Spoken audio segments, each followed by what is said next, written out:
Most welcome in Smart Globe. Dear students, I am here with you to explain our chapter first, Geography, 8th class. The title of the chapter is Our Resources. इसको start करने से पहले मेरी एक request आपसे है, please मेरे channel को अगर आपने अभी तक सब्सक्राइब नहीं किया है तो उसको सब्सक्राइब करिए। और रेड कलर से सब्सक्राइब लिखा है उसको सिर्फ आप टच करना है और कुछ नहीं करना है, और उसमें कोई भी पैसा नहीं लगता। It's totally free without cost, free of cost है। आप बस उसको रेड बटन को जो सब्सक्राइब लिखा है उसको आप टच कर दीजिए, उसको ग्रे कर दीजिए। Our resources, our first chapter is our resources, and here resources and their importance.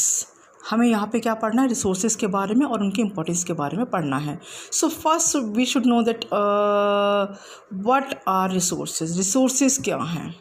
सो हम इस तरह से देखेंगे कि all the objects in the environment, जितने भी ऑब्जेक्ट्स एनवायरनमेंट में हैं, जितने भी कमोडिटीज़ हैं, जितने भी मटेरियल्स हैं एनवायरनमेंट में, विच आर यूजफुल, जिनकी की उपयोगिता है, which are valuable for us, which are useful for us to man, माने मेंस के लिए, ह्यूमन बीइंग्स के लिए, हमारे लिए जो भी वैल्यूएबल है, जो यूजफुल हैं and have a value, as I told you before कि जो वैल्यूएबल है, जो यूजफुल है, are known as resources. So all the objects in the environment which are useful to man and have a value are called resources. For example a river, ठीक है ना, river जो है become useful when man uses it for irrigation, power and navigation. माने जो river है उसका हम इरिगेशन के लिए यूज़ करते हैं, हम जो फार्मिंग में ज़रूरत पड़ती है पानी की, एग्रीकल्चर जो हम करते हैं उसमें पानी की हमें ज़रूरत पड़ती है, हम हाइड्रो इलेक्ट्रिसिटी प्रोड्यूस करते हैं, हम बिजली का उत्पादन करते हैं, एंड नेविगेशन के लिए फॉर द बिजनेस पर्पस हम one place to another place move करते हैं थ्रू नेविगेशन। सो ये सब जो चीज़ें हैं, जो हमारे लिए उपयोगिता बताई जा रही है, irrigation, power and navigation. So that's why river is also useful, so it's also a resource. Okay, now resources के लिए 3 बातें बहुत महत्वपूर्ण होती है। First one is legal value, then second one is aesthetic value, and third one is ethical values, और एक बात और इकोनॉमिक वैल्यू ऑल्सो। यस, 4 इनमें जो थिंग्स है वो इंपॉर्टेंट होती हैं। सो हम उसे पढ़ेंगे। फर्स्ट हम देखते हैं legal values. Resources has a legal value, resources की अपनी एक लीगल वैल्यू है। In this respect an example is the law passed in Delhi, मतलब passed in Delhi under Clean Air Act, that all vehicle must have a pollution free certificate। माने according to this value कि resources जो है उनकी legal value है, और इसमें दिल्ली में एक एक्ट पास हुआ है अंडर क्लीन एयर एक्ट के, कि जितने भी व्हीकल्स हैं, whether it is 2 wheelers, 4 wheelers और 8 व्हीलर्स जो भी हों, जितने भी व्हीकल्स हैं उन व्हीकल्स को पॉल्यूशन फ्री सर्टिफिकेट लेना मस्ट है, पॉल्यूशन फ्री सर्टिफिकेट लेना मस्ट है। और यही जो लॉ है वो provides a legal value to air, air को लीगल वैल्यू प्रोवाइड करता है। The second one is aesthetic value. In this value we should preserve the natural beauty of our forest. हमें अपने नेचुरल ब्यूटी को, अपने forest की natural beauty को, अपने माउंटेन्स को, अपने रिवर्स को, अपने हिल्स को, लेक्स को, जितनी भी नेचुरल ब्यूटीज़ हैं उनको हमें क्या करना चाहिए, उनको संरक्षित करना चाहिए, उनको प्रिजर्व करना चाहिए। और यही क्या, इसको एक एस्थेटिक वैल्यू जो है नेचुरल रिसोर्स को इम्पोर्टेंस देता है। एथिकल वैल्यूज़ में क्या, it is associated with moral values. ये मोरल वैल्यू से बहुत एसोसिएटेड है with human conduct and behaviour. ये जो है मोरल वैल्यूज़ हमारे नैतिक मूल्य को दर्शाता है, विथ ह्यूमन कंडक्ट जो हमारा बिहेवियर है, हमारा जो कंडक्ट है उससे ये जुड़ा हुआ है।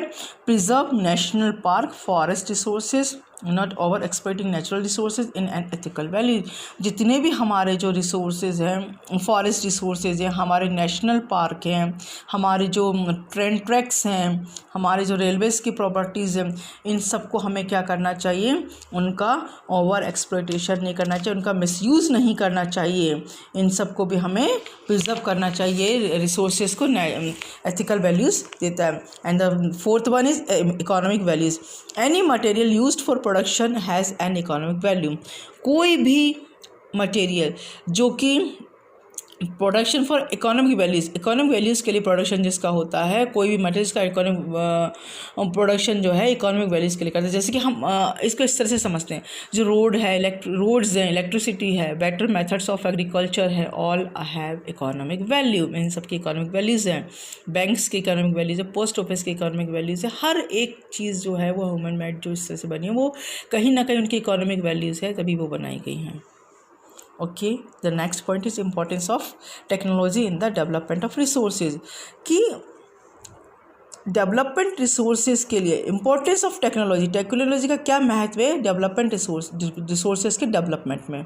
सो ये हम इस तरह से समझते हैं कि the use of resources depend on the need of the people of the region and the technology they possess. The use of resources, जो रिसोर्सेज का जो यूज़ है वो किस पे डिपेंड करता है, ह्यूमन बींग्स की नीड्स के ऊपर डिपेंड करता है, और वो भी उस पर्टिकुलर क्षेत्र में रहने वाले ह्यूमन बींग्स की क्या नीड्स है उसके ऊपर डिपेंड करता है।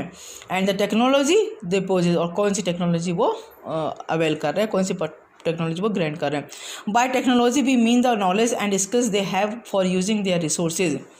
बाय टेक्नोलॉजी वी मीन, उससे हमारा अर्थ है कि knowledge and skill they have for using their resources. उसके बाद जो है हम यहाँ पे आ जाते हैं, अगर हम बात करें कि मतलब जिस सपोज दैट कोई भी रिसोर्स है ना, कोई भी रिसोर्स जो है मतलब वो जो है डेवलप होता है कब, जब हमारी जो नीड्स हैं वो उसके अकॉर्डिंग बढ़ जाती हैं, उसके अकॉर्डिंग हो जाती है। माने अगर हमारी जो नीड्स हैं वो अगर बढ़ती है तो हम उसके अकॉर्डिंग अपने रिसोर्स को भी डेवलप करते हैं, उसमें भी मॉडिफिकेशन करते हैं। किसके थ्रू? अपने स्किल, अपने कौशल के द्वारा, अपने नॉलेज के द्वारा। जैसे कि प्रिमिटिव की टाइम की हम बात करते हैं या हम बात करते हैं अर्ली मैंस की, तो दैट टाइम क्या था, दैट टाइम जो है हम केव्स में रहते थे, हम जो है रॉ फ्लैश खाते थे, रॉ मीट खाते थे, है ना। पर नाउअडेज काफ़ी चेंजेस आ चुके हैं और हम जो है सेटल्ड लाइफ जो है लीड कर रहे हैं। बट ये डिपेंड किस पर होता है, रीजन वाइज। अभी भी साउथ अफ्रीका में जो है पिग्मीज जो हैं वो अभी भी वही लाइफ को लीड कर रहे हैं, वो अभी भी हंटेड कर रहे हैं, वो अभी भी प्लांट्स पे और हंट एनिमल्स पे रहते हैं, मतलब उनकी लाइफ जो है सेटल्ड नहीं है। ओनली व्हेन मेंस स्टार्ट, अब जो है वो आज तक भी उनकी वहाँ पे कोई टेक्नोलॉजी का डेवलपमेंट नहीं हुआ, क्योंकि उनकी नीड्स भी उसी तरह की, उस एरिया के, उस रीजन के लोगों की नीड्स जिस तरह की उसी तरह का वो लाइफ को लीड कर रहे हैं। सो पिग्मीज जो हैं वो अभी भी they live on plants and hunt animals even today. Okay, but man learn to use them when he develop technology and they become resources. अभी भी मनुष्य जो है वो क्या कर रहा है, मनुष्य सीख रहा है टू यूज़ देम, के रिसोर्सेज को हम कैसे यूज़ करें, जो नेचुरल गिफ्ट्स हमें मिले हैं उन्हें हम किस तरह से यूज़ करें। और वो कैसे करता है, when he develop technology and they become resources.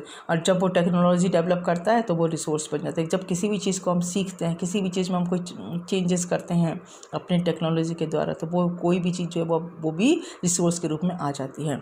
Types of resources कितने तरह के होते हैं। So classification, resource are classified in different ways, different तरीके से इसको क्लासीफाइड किया गया। First one is general classification of resources, second classification basis on exhaustibility and classification based on origin and classification based on their development and use. So first category जो है general classification of resources.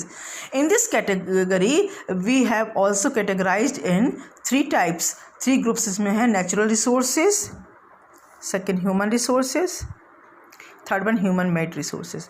So natural resources क्या है, natural resources जो कि हमको nature के द्वारा free gift मिला है और नेचर ने हमें दिया और उसको हम वैसे ही कंज्यूम करते हैं, डायरेक्टली हम उसे कंज्यूम करते हैं विदाउट।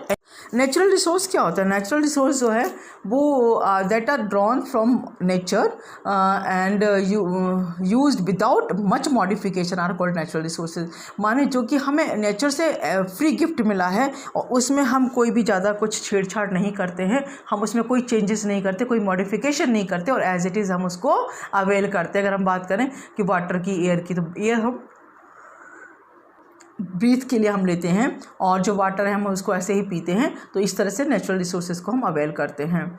अब है दूसरा जो हमारा रिसोर्स है वो है हमारा ह्यूमन रिसोर्सेज। ह्यूमन रिसोर्सेज में क्या होता है, ह्यूमन रिसोर्स में जो है जो कुछ सब नेचुरल जो रिसोर्सेज है can also be generated by human, such as forest, by planting trees, knowledge, health, skill and wisdom. मानो कि मनुष्य खुद भी जो है बहुत सी चीज़ों को जनरेट कर देता है, नेचुरल रिसोर्सेज को, मतलब इस हिसाब से वो बन करता है अपनी किसके द्वारा, अपनी नॉलेज के द्वारा, अपने हेल्थ के द्वारा, अपने स्किल के द्वारा, अपने विजडम के द्वारा।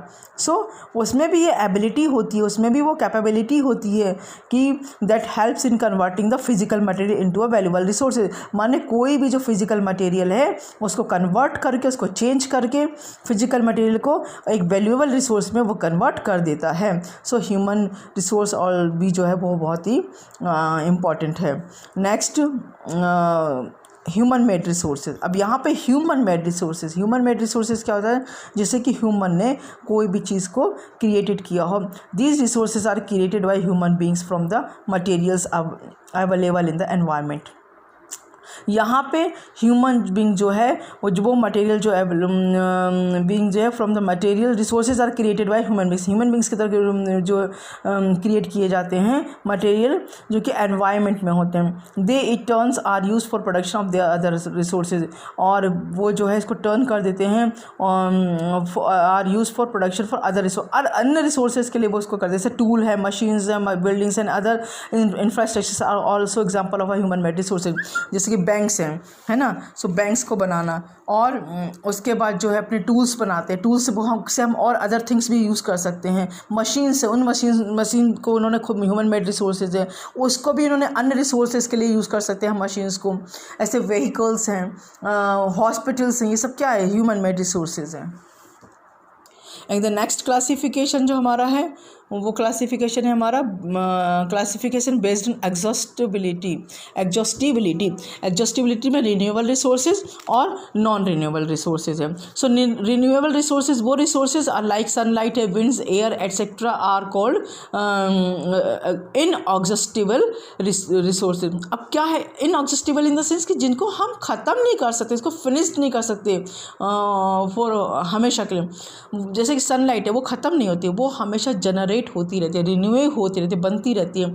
हवा भी बनती रहती है, एयर भी बनती रहती है ना, विंड बनती रहती है। सो ये सब क्या है, वापस जनरेट हो जाती हैं, बनती रहती हैं।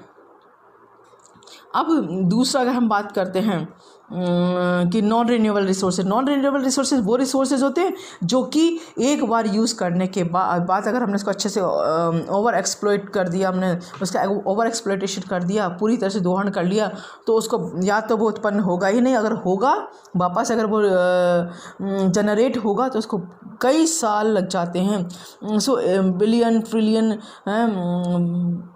मिलियन बिलियन ट्रिलियन कितने ईयर्स जो हैं वो उसको जनरेट होने में लग जाते हैं। So these are those resources that are formed over a very long period of time. Minerals and fossils fuels example coal, petroleum and natural gases are example of such resources. इसलिए कहा जाता है कि इन चीज़ों का हम जो है एक लिमिट में यूज़ करें, सस्टेनेबल रखें ताकि आने वाली जनरेशन के लिए भी यूज़ हो सके। सो कोल, पेट्रोलियम और जो नेचुरल गैसेज हैं वो क्या हैं, नॉन रिन्यूएबल रिसोर्सेज हैं, इनको हमें सस्टेनेबल रूप में यूज़ करना चाहिए। अब है classification based on origin in the sense कि जैसे उत्पत्ति के आधार पे, उत्पन्न होने के आधार पे। सो उसमें जो है दो है बायोटिक और अबायोटिक रिसोर्सेज।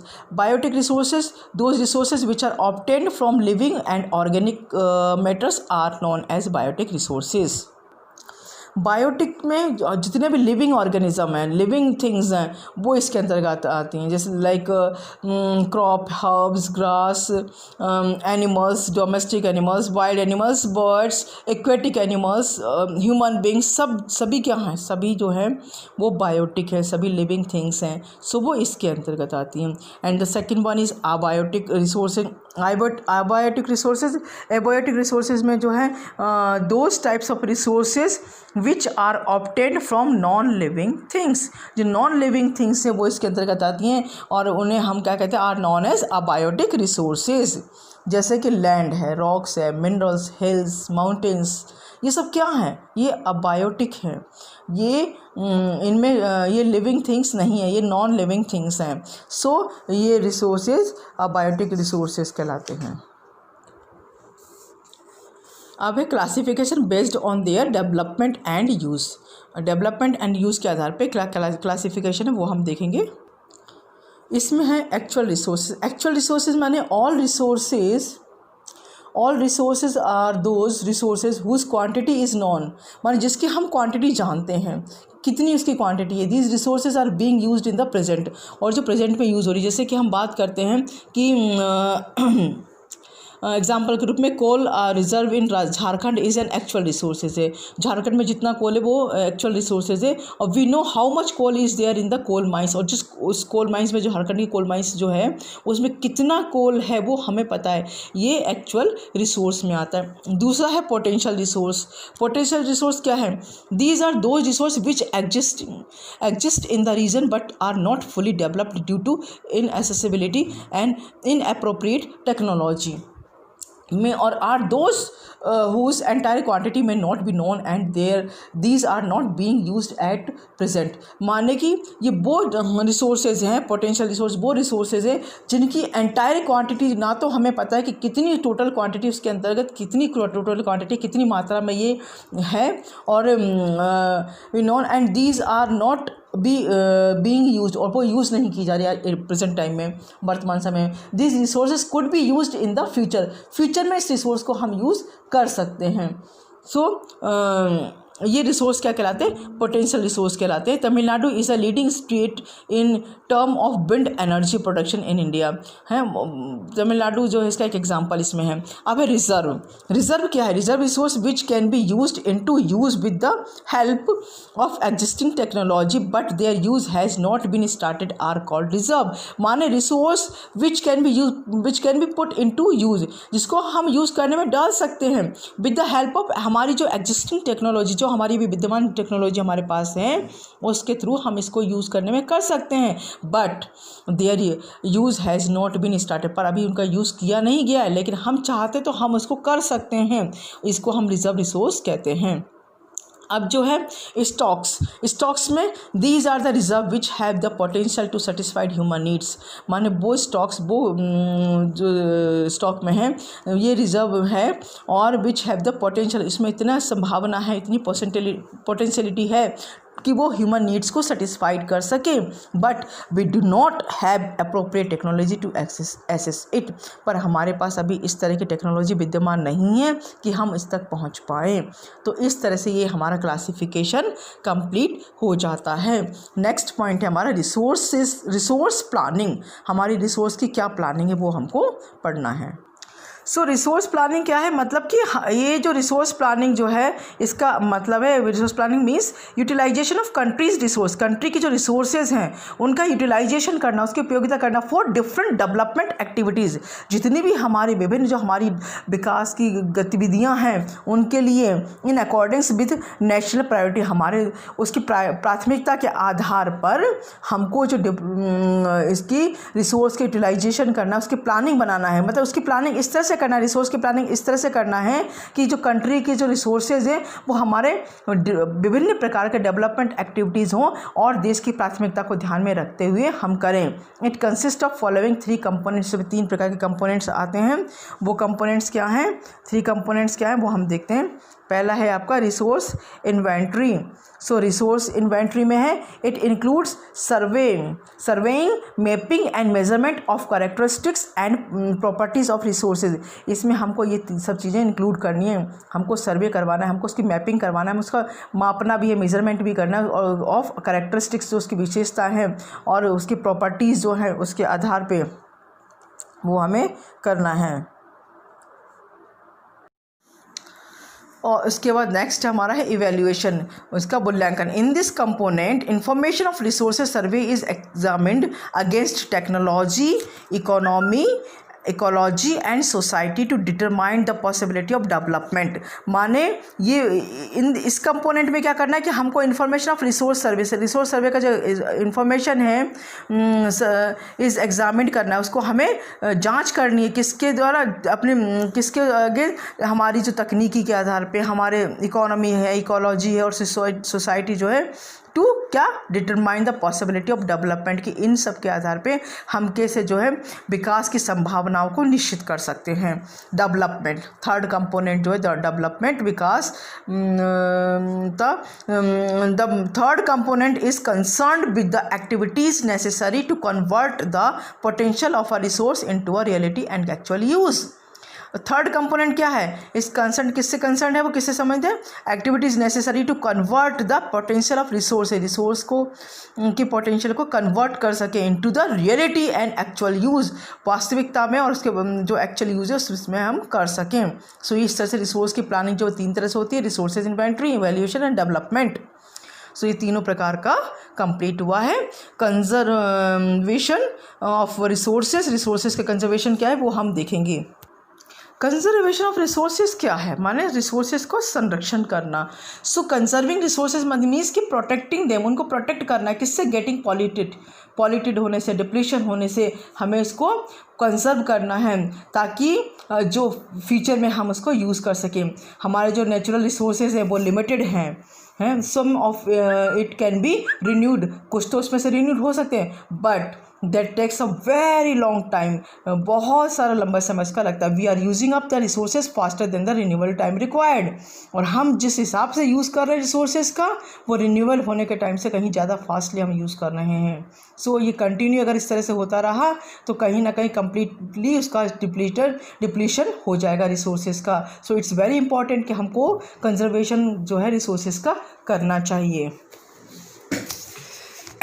और कंजर्वेशन जो है it's protection of all our natural resources, हमारे सभी नेचुरल रिसोर्सेज को प्रोटेक्शन करना है। It is science that first examines how and why natural resources are being depleted or degraded and then finds way to solve the problems. ये science ही है, जो ये विज्ञान ही है, जो कि सबसे पहले उसने एग्जामिन किया था कि किस तरह से, कैसे और क्यों नेचुरल रिसोर्सेज का जो है डिप्लीशन हो रहा है, डिग्रेडेड हो रहा है, और उन्होंने उसको हम कैसे उस प्रॉब्लम्स को सॉर्ट आउट करें, कैसे उससे हम आउटकम्स हों, उसको उन्होंने उसके तरीके भी बताए। What are some of the ways to which our natural resources are being affected? Human activities have been identified as one of the main causes. Yes, fully agreed. Human जो needs है, human की जो resources को misuse कर रहा है, वो सबसे बड़ा कारण है, वो सबसे बड़ी activities है जो कि resources का depletion बढ़ रहा है, resource का degradation बढ़ रहा है। So over extraction of minerals resources का जो हम कर रहे हैं वो गलत है। हम फॉरेस्ट के लिए कटिंग कर रहे हैं वो बहुत गलत है। हम जिस तरह से फॉरेस्ट कटिंग कर रहे हैं, जिस तरह से हम लैंड्स का मिसयूज़ कर रहे हैं, जिससे हम डैम्स बना रहे हैं, वो सब हम के कारण फॉरेस्ट का डिग्रेडेशन हो रहा है, इसका डिप्लीशन हो रहा है। So it's most important thing is that कि हमको अब वो मेजर्स को लेना है जिससे कि हम फॉरेस्ट का कंजर्वेशन कर सकें। नाउ द सस्टेनेबल डेवलपमेंट, मैंने पहले भी ये वर्ड यूज़ किया था सस्टेनेबल डेवलपमेंट के बारे में। सो सस्टेनेबल डेवलपमेंट मीन्स कि resources are features of environment that are important to human in one form of others. और conserving natural resources is very essential, बहुत ज़रूरी है कि हम नेचुरल रिसोर्सेज का कंजर्वेशन करें, बहुत ही एसेंशियल है कि हम उनको संरक्षित करें। Conservation is the wise use of resources. जो कंजर्वेशन जो है वो एक बुद्धिमानी से उपयोग करना रिसोर्सेज का कहलाता है।